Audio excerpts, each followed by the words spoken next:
Hello, welcome to this little introduction to a course on fluids and metabolism and vitality and everything to do with circulation. I'm going to be running a hybrid online and practical course at Osteomedic Academy in Krakow. So in December, we've got a three-day intensive online theory. There's lots of theory. And then later we have a 3-day in-person, which is techniques only, because you'll have done all the theory. So you can watch the theory at home and then you can do all of the techniques on everything to do with fluids. And I thought that I'd just run through a very little amount of the presentation that we're going to be doing. So we're going to obviously review osteopathic principles. We're going to be looking at the integration of posture, metabolism, neurosensory dynamics, flow, all things flow, all fluids. So not just CSF, not just arterial. We're looking at sort of cardiac, we're looking at venous, we're looking at lungs and respirations, both thoracic respiration and cellular respiration, and metabolic needs of the tissues, and how the circulation has to be organized to manage that on a micro and a macro circulatory level. So we're going to be absolutely thinking about posture and movement and how respiration fits in with posture and movement. And we're going to be doing everything from gross anatomy to microscopic atomic anatomy, if you like. So we're going to cover all of the concepts. We're going to be looking at embryological circulatory dynamics from the embryonic disc and where your blood comes from, how your blood forms, looking at the electrical fields within circulation and how these play out embryologically and in various disease states. We're going to be able to look at how we use electrical field dynamics in our palpatory experiences, and we're going to look at biofield effects and bioelectrical effects in circulation. And we're going to look at the fourth phase of water. So we're going to look at water polarity. We're going to look at flow within tubes. And so as you flow, anything which is charged, it's like an electrical cable, it creates a field. You can feel that, but you can also stick with the usual stuff about feeling tubes, feeling fluids within the tubes in a general sense. And we're also going to be looking at the palpatory characteristics of arteries versus veins versus lymphatics. We're going to be looking at how whole body fluid flow works. We're going to see how all of the interstitial, fascial, extracellular matrix dynamics works. You're going to look at Still's original unit of function. So how does health come about? It's all in this extracellular dynamic. It's the microcirculatory dynamics that control health. So what we're really going to be thinking about is how Still organized a bunch of techniques, how we can do that, how we can explore the fluid body, but the fluid body in a physical sense as well, not just an ethereal bioelectrical sense. We're going to be using ordinary osteopathic techniques to explore into the fascia using a series of sort of strings and component parts. And we're going to be looking at a whole host of ways that then tissues impact on flow and how different lesion sites or states will also impact onto flow dynamics. We're going to be looking at all sorts of various techniques. We're going to be looking at fluid techniques, fluid pumps, lymph dynamics, and we're going to be looking at thoracic inlet and whole body dynamics. We're going to be looking at the whole dynamics of movement three-dimensionally, which is going to lead us into the whole sort of dynamics of community networks of movement in our bodies and how these relate to social dynamics, emotional and volitional movement, and therefore the impact on our fluids. So our imagination and our intellect in our fluids, in our fluid flow, based on how our body is tightening or changing with emotions. So we're bringing posture, emotions, flow, vitality. And so we're bringing fluids from compartments, and those compartments carrying all sorts of bioelectrical dynamics. So we're really looking at how flow flows and where we are and our souls are, if you like, where we're imprinted in a health sense, and how even things like vestibular dynamics, there's vestibulo-autonomic postural insecurity, immune insecurity dynamics relate to how flow is and how that flow carries information pertinent to immunity, vitality, and health.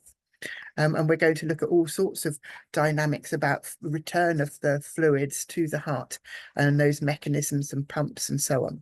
We're absolutely going to look at a bit of embryology and how limbs grow, how fluids control limb growth, and how the main arterial paths are set up. And we're going to be looking absolutely at heart, and we're going to be looking at cardiac interfaces and using auxiliary or groin-based dynamics so that we could look at how large blood vessels can come and influence onto the heart.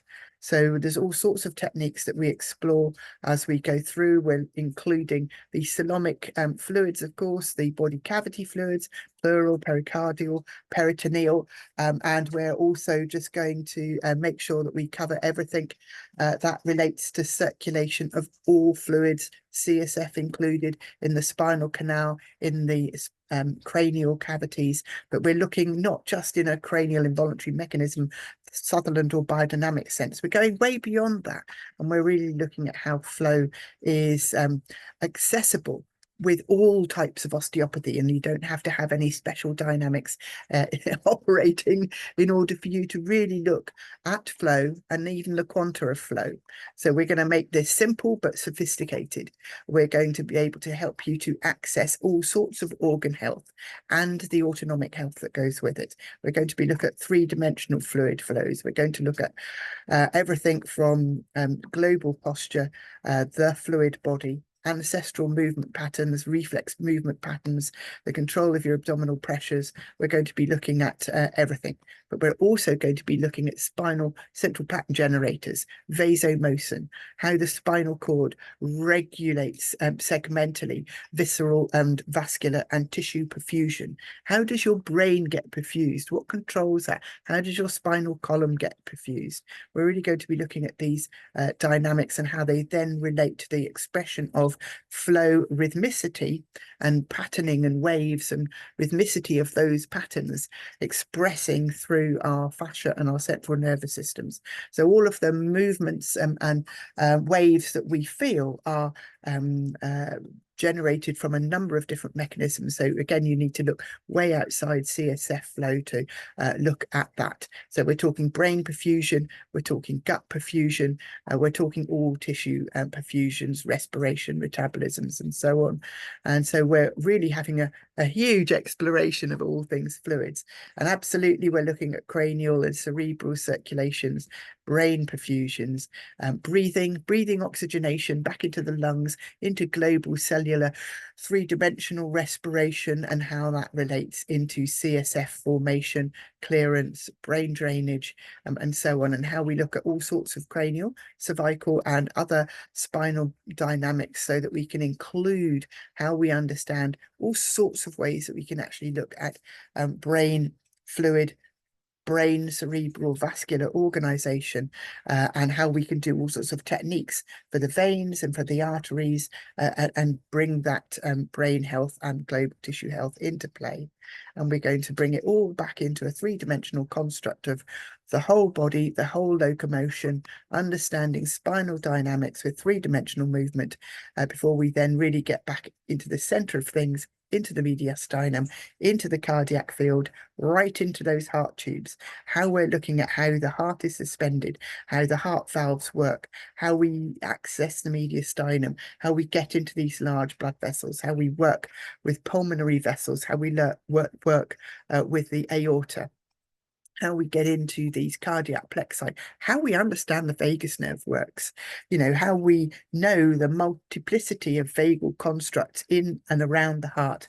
Now, the two vagi, not just anterior and posterior, you've got to be thinking left and right vagi, and how we work then with the spinal cord, with the sympathetics, and with the vagal dynamics to understand the body's responsiveness and the impact on cardiac dynamics, and therefore we can really understand the heart-brain dynamic much more in osteopathy. So you're going to get huge numbers of techniques to do with this, but you can see why we need a few days of theory first to get you to understand, so that when we're together, we don't talk anymore, we just do.